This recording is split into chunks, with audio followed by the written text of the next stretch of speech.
Bandido's Tux here, and the Guardians Global event is live, and you can use it to accumulate massive XP and earn hordes of the best gear in the game. I'm gonna explain it and give you a build that owns it. Let's do it!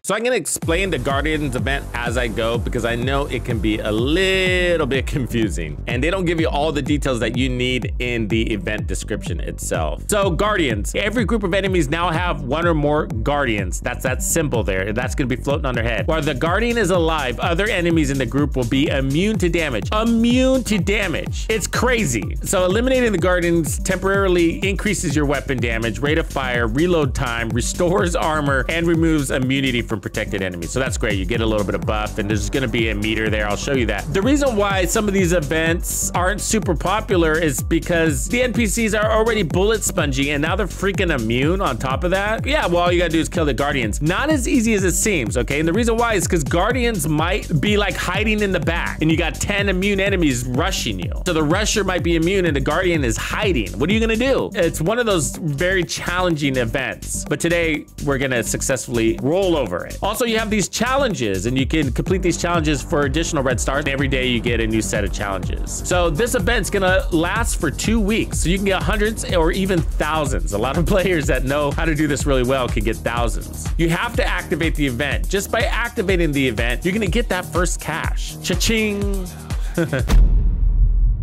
Okay, so the guy with this symbol is the Guardian, and he's got some NPCs attached to him, and when he's alive, they're immune. So you want to kill the Guardians, but you definitely need to kill him first in order to get those other guys. When you kill him, he's going to create this explosion, which can also damage you. So keep your distance from that. But once you kill him, you're going to see this kind of fuchsia icon show up on your HUD. That icon is basically an immunity overrider. That's the event buff to you. Your job now is to maintain that fuchsia immunity override. And you can do that by getting another kill. Otherwise, it dissipates quite quickly. So from there, shoot anybody, but at this point, you should be able to clear that field extremely quickly. And that's how you want to play because you don't want to lose that fuchsia bar and allow your enemies to regain their immunity, limiting your target back to the Guardian again. Either way, when you see a Guardian, he still remains as your priority just in case, so be sure to take him out. The other thing is if you have an immune target in your face and you don't have your immunity overrider or that fuchsia bar, you can melee him and it will disorientate him and disable his immunity for just a couple of seconds. Entering dog zone. The reason why we're running global directives is because it's going to give us 125% more XP for all the activities that we do, as well as a greater chance at receiving targeted loot drops. And this build is going to make everything easy. Be sure that you're using sharpshooter. That's going to give you 15% additional headshot damage, as well as breathe control that gives you stability and target acquisition speed boost by 15%. My primary weapon, I'm running the M700 Carbon and really enjoying this. Almost 1 million total damage, and it's not even max rolled. 54 RPM, 12 in the mag. I'm running damage to targets out of cover. Look at that accuracy and stability with a 1.9 second reload. It's super nice. And the talent is determined. This is not a damage talent, but it's allowing us to play really fast, which is what we want to do to reap in the XP and more rewards. I'll show you the mechanics. Otherwise, I'm running the digital scope. I have reload speed here and 20% more stability to help me play even faster, and plus 5 rounds. My backup is the Nemesis. I definitely suggest this. If you don't have it, go ahead and run the White Death. I'm using this in the very beginning when I don't have TAC 50 ammo. Otherwise, it's nice on those big heavy bosses. I use the D50 with Determined, and you might need this for ammo sometimes, but we're playing from cover, and Sharpshooter replenishes our ammo when in cover every 20 seconds. Centered on the build is the Ninja Bike Messenger backpack. What? That's crazy. I know, but it really works. And we got weapon damage, armor, skill tier, headshot damage, and resourceful, which is going to open up an additional gear or brand set bonus. So you're going to want one piece of hotshot. I'm running mine on my gloves. You can really put it anywhere. Because of the Ninja Bike backpack, it turns it into a 2-piece hotshot. So we got 30% marksman rifle damage and 30% weapon handling, and that's really good on sniper builds. We got weapon damage, headshot damage. My mask is 1 piece of Bellstone. Because of the ninja, we got armor regen and armor on kill. We got weapon damage, headshot damage, weapon handling, and headshot damage. If you don't have weapon damage on yours, go ahead and run this with an armor core. That's okay.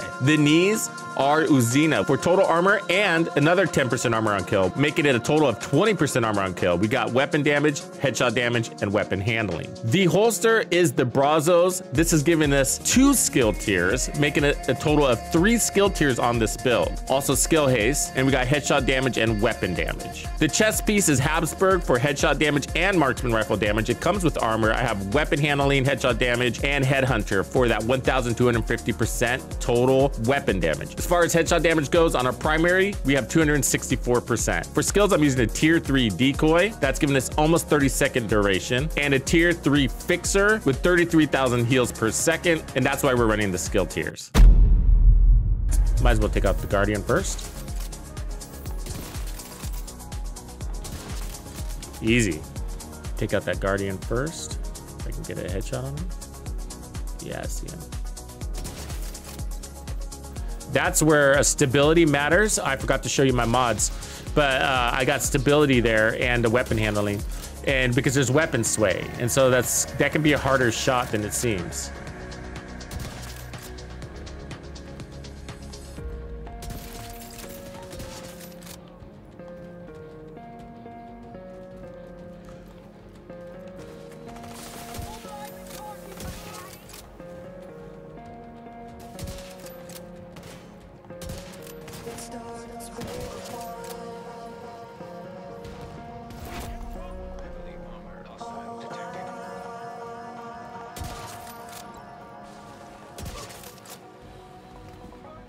Okay, so I can save the boss for last.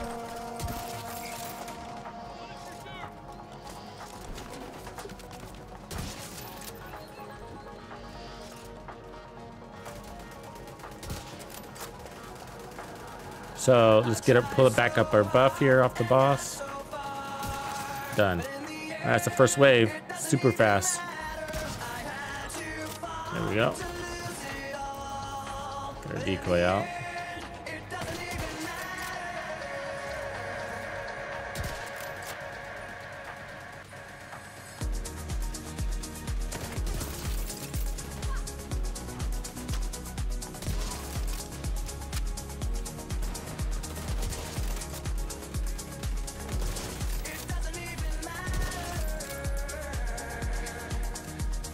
Get out of here, Warhound. Nobody wants to fight you.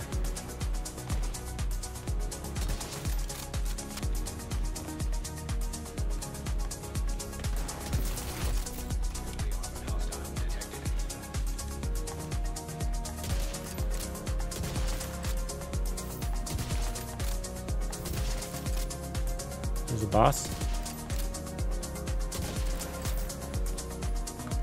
That fucking Warhound.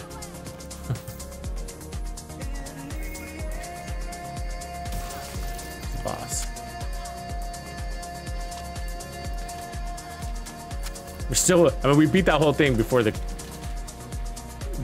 control point people got here, the civilians. She just glitched. Did you see that? I mean, she straight disappeared.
All right, Banditos, that's what I have for you. Hopefully you have a good time with this build. Happy hunting. Thank you for hanging out with me today. My name is TuxedoBandido, and this was another episode of The Division 2. If you found this video helpful, subscribe, like, and turn on notifications to ensure you don't miss out on the fantastic experiences waiting for you in The Division 2. And if you like builds like this, check out the recommended build video I have here for you. If you have anything you want to see covered, be sure to let me know in the comments below. And thank you to all the channel members and donors who make everything possible. Tux Nation wouldn't be without you.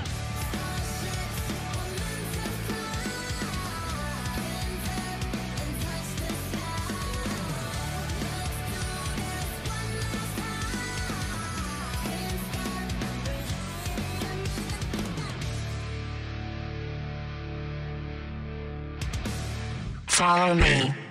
I get it.